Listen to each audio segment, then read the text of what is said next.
बागेश्वर धाम के कथावाचक पंडित धीरेन्द्र कृष्ण शास्त्री इन दिनों चर्चा में बने हुए हैं। ऐसे में नागपुर से शुरू हुआ श्याम मानव और पंडित शास्त्री के बीच का विवाद का सिलसिला थमने का नाम नहीं ले रहा। श्रद्धा निर्मूलन समिति के संस्थापक श्याम मानव और पंडित शास्त्री के बीच लगातार शब्दों के तीर चलाए जा रहे हैं। एक दूसरे पर आरोप प्रत्यारोप जारी है।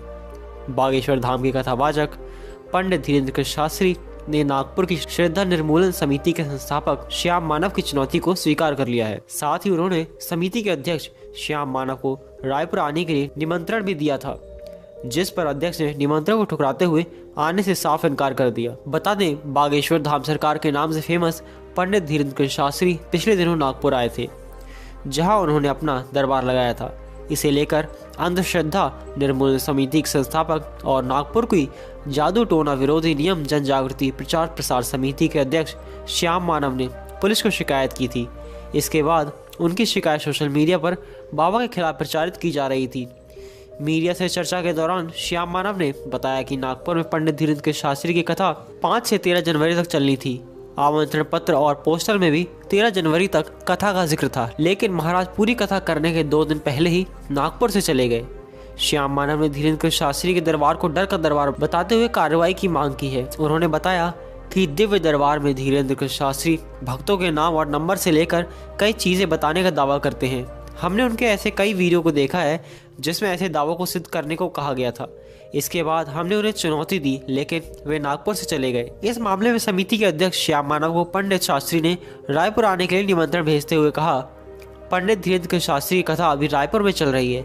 यहाँ उन्होंने कहा कि आप दुनिया के चक्कर में मत पड़िए, भूत पिशाच निकट नहीं आवे। क्या यह गलत है? क्या यह अंधश्रद्धा है? क्या यह अंधविश्वास है? हमने महाराष्ट्र में किसी भी प्रकार के कानून का उल्लंघन नहीं किया, ना ही हम कभी करेंगे। यदि वे कहते हैं भगवान होते हैं या नहीं, हमें अनुभव करना है।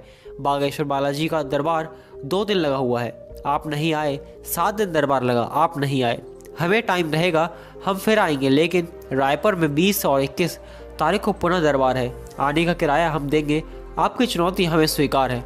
Welcome to Raipur. नागपुर में हुए मीडिया से बातचीत के दौरान पंडित शास्त्री से मिली रायपुर आने की चुनौती का जवाब देते हुए अंधश्रद्धा निर्मूलन समिति के प्रोफेसर श्याम मानव ने कहा, जिस दरबार में खुले रूप से भक्तों की भावनाओं का खिलवाड़ हो, दिव्य शक्ति के नाम पर लोगों से पहले खुद पिता का नाम मोबाइल नंबर पूछे जाने पर दरबार में आने वाली जनता के सामने जोर से माइक पर बताकर ये दिखाया जाता है कि कैसे उन्हें इस व्यक्ति के बारे में सब कुछ पता है।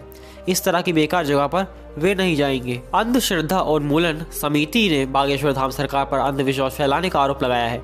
इस विवाद की शुरुआत नागपुर में हुई थी, लेकिन इस पर बवाल रायपुर में खड़ा हो गया है। धीरेन्द्र कृष्ण शास्त्री पर लग रहे आरोपों को खुद धीरेन्द्र कृष्ण शास्त्री ने सनातन धर्म के खिलाफ साजिश बताया गया है। इस मामले पर अब हिंदू संगठन मैदान में उतर गए हैं। रायपुर में अखिल भारतीय अंधविश्वास उन्मूलन समिति के संस्थापक श्याम मानव का पुतला दहन किया गया। दरअसल धीरेन्द्र कृष्ण शास्त्री की छत्तीसगढ़ की राजधानी रायपुर में रामकथा चल रही है। उनकी कथा 17 जनवरी से 23 जनवरी तक चलेगी।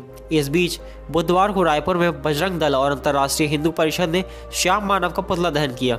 हिंदू संगठन ने श्याम मानव के खिलाफ जमकर नारेबाजी करते हुए सरकार से रासुका लगाने की मांग की है।